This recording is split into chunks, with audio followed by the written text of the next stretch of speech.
बालभारती इयत्ता 4 भाग 2 परिसराभ्यास शिवरायांचे शिक्षण.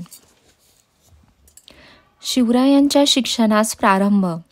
स्वतः शहाजीराजे हे संस्कृतचे गाढे पंडित होते. त्यांनी आपल्या बंगळूरच्या दरबारात अनेक भाषांच्या पंडितांना आणि कलावंतांना आश्रय दिला होता. शिवरायांसाठी त्यांनी हुशार शिक्षकाची नेमणूक केली होती.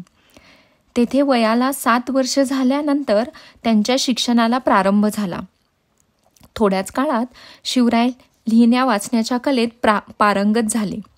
रामायण, महाभारत, भागवत यातील गोष्टी ते स्वतः वाचू लागले. शहाजीराजांनी शिवरायांना युद्धकला शिकवण्यासाठी काही शिक्षकांची नेमणूक केली होती. त्यांनी शिवरायांस घोड्यावर बसणे, कुस्ती खेळणे, दांडपट्टा फिरवणे, तलवार चालवणे इत्यादी विद्या शिकवण्यास प्रारंभ केला. अशा प्रकारे वयाच्या 12व्या वर्षापर्यंत शिवरायांना विविध विद्या व कला यांचा परिचय झाला. लवकरच आदिलशहाने शहाजीराजांना कर्नाटकातील नायकाची राज्ये जिंकण्याच्या मोहिमेवर पाठवले. या मोहिमेवर जाण्यापूर्वी शहाजीराजांनी जिजाऊ व शिवराय यांची पुणे जहागिरीकडे रवानगी केली. त्यावेळी त्यांच्याबरोबर शहाजीराजांनी हत्ती, घोडे, पायदळ, खजिना, ध्वज तसेच विश्वासू प्रधान, शूर सेनानी आणि विख्यात शिक्षक यांना धाडले. पुण्याचा कायापालट. जिजाऊ आणि शिवराय पुण्याला आले. शिवरायांना बालपणचे दिवस आठवले. बालपणी शिवनेरीच्या मातीत ते खेळले होते. सह्याद्रीची उंच शिखरे त्यांना पुन्हा दिसली. त्यांना खूप खूप आनंद झाला. त्यावेळचे पुणे आजच्या इतके मोठे नव्हते. शहाजीराजांच्या शत्रूंनी हे टुमदार गाव उजाड करून टाकले होते.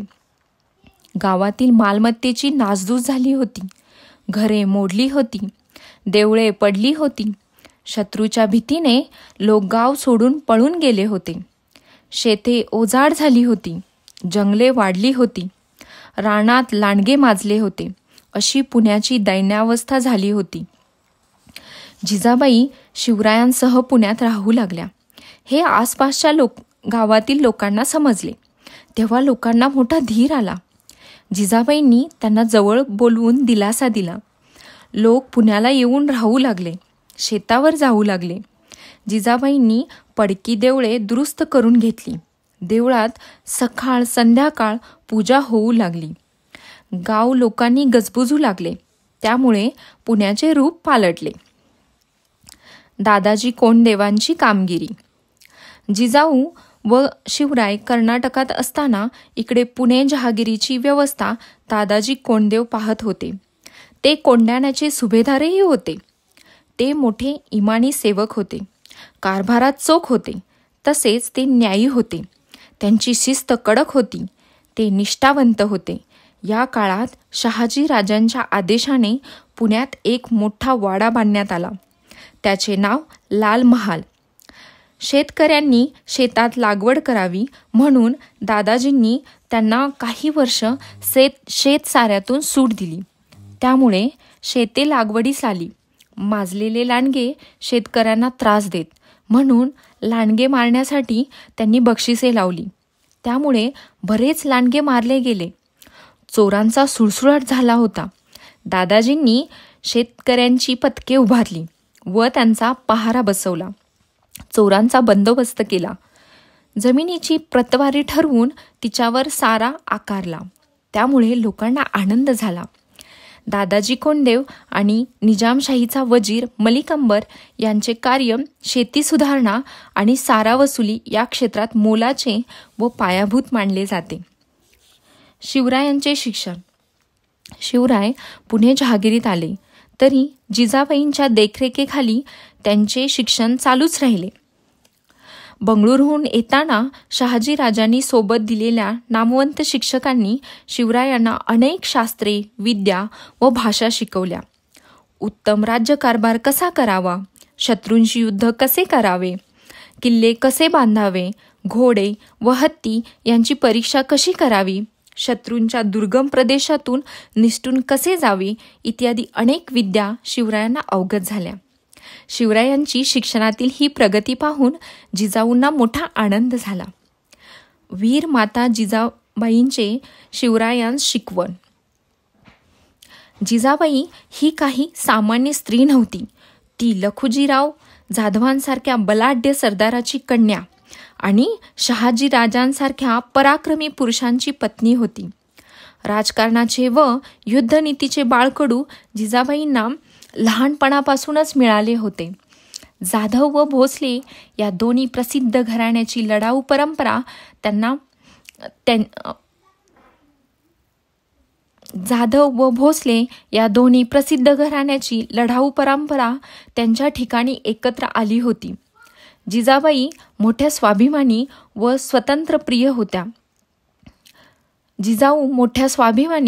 स्वातंत्र्यप्रिय होत्या. मराठा सरदाराने कितीही पराक्रम केला तरी सुलतानांच्या दरबारात त्याचे चीज होत नाही याचा त्यांना वाईट अनुभव आला होता. निजामशहाने भर दरबारात त्यांच्या पित्याची हत्या केली होती. त्याचे दुःख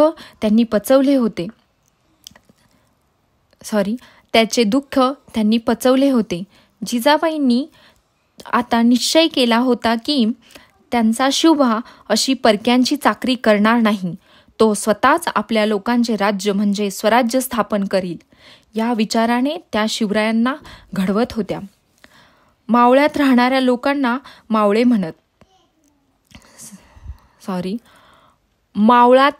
लोकांना मावळे म्हणत. मावळे इमानी, कष्टाळू व चपळ होते. काटकपणात त्यांचा हात कोणी धरत नसे. पण ते सुलतानी राजवटींनी गांजले होते. सुलतानांच्या लष्कराकडून गावेच्या गावे लुटली जात. रयत परागंदा होई, तिला कोणी वाली नसे. अशा दुःखी कष्टी लोकांसाठी आपण काहीतरी करावे असे शिवरायांना वाटे. घरी आल्यावर शिवराय जिजाबाईंपाशी हितगुज करत. जिजाबाई म्हणत, शिवबा, भोसल्यांचा पूर्वज श्रीरामचंद्राने दृष्ट रावणाला मारले आणि प्रजेला सुख दिली आणि श्रीरामचंद्राने दृष्ट रावणाला मारले आणि प्रजेला सुखी केले. जाधवांचा पूर्वज श्रीकृष्ण, त्याने दृष्ट कंसाला मारले आणि प्रजेला सुखी केले. श्रीराम आणि श्रीकृष्ण यांच्या वंशात तुझा जन्म झाला आहे. अरे, तू सुद्धा दृष्टांचा संहार करू शकशील. तू सुद्धा गरीब लोकांना खूप सुखी करू शकशील. आईच्या उपदेशाने शिवरायांना हुरूप येई. राम, कृष्ण, भीम, अर्जुन या वीरांच्या गोष्टी त्यांना आठवत. हे वीर पुरुष शिवरायांना सतत ध्यानी मणी स्वप्नी दिसत. हे वीर अन्यायाविरुद्ध जसे लढले तसे आपण लढावे. त्यांनी दुष्टांचा नाश केला तसा आपण करावा. त्यांनी प्रजेला सुखी केले तसे आपण करावे. आपण न्यायी व्हावे, धाडसी व्हावे, पराक्रमी व्हावे असे शिवरायांना सतत वाटू लागले. शिवरायांचा नवा अंमल. पुणे जहागिरीत आता जिजाबाईंच्या मार्गदर्शनाखाली शिवरायांचा नवा अंमल सुरू झाला. या कामासाठी शहाजीराजांनी पूर्वतयारी करून दिली होती. त्यांनी शिवरायांना बंगळूरहून पुण्याला पाठवताना सामराज निळकंठ पेशवे, बाळकृष्ण हणमंते मुजुमदार, माणकोजी दहातोंडे सरनोबत, रघुनाथ बल्लाळ सबनीस, सोनोपंत डबीर अशी मातब्बर मंडळी त्यांच्याबरोबर दिली होती. जणू हे सर्व स्वतंत्र राज्याचे अधिकारीच. शिवरायांनी आपल्या जहागिरीचा कारभार उत्तम रीतीने पाहावा म्हणूनच शहाजीराजांनी हे अधिकारी पुण्यास पाठवले होते. त्यांच्या मदतीने शिवराय जहागिरीचा कारभार पाहू लागले. लोकांच्या सुखदुःखाच्या गोष्टीकडे लक्ष देऊ लागले. रयतेवर अन्याय करणाऱ्यांना शिक्षा होऊ लागल्या. एक प्रकारे शहाजीराजांच्या जहागिरीचा कायापालटच होत होता. पुढे होऊ घातलेल्या स्वराज्याचा नमुनाच मावळ्यांना पाहायला मिळत होता. जणू तो स्वराज्याचा अरुणोदयच होता. शिवरायांचा विवाह. त्या काळात अगदी लहानपणीच लग्न करण्याची पद्धत होती. तेव्हा जिजामाता म्हणाल्या, आता शिवबाचे दोहोंचे 4 हात करायला पाहिजेत. पण शिवबाकरिता मुली पाहणे सुरू झाले. मग शिवबाकरिता मुली पाहणे सुरू झाले. एक मुलगी त्यांना पसंत पडली. तिचे नाव सईबाई. फलटणच्या नाईक निंबाळकर घराण्यातील ती मुलगी. हा विवाह मोठ्या थाटामाटात साजरा झाला.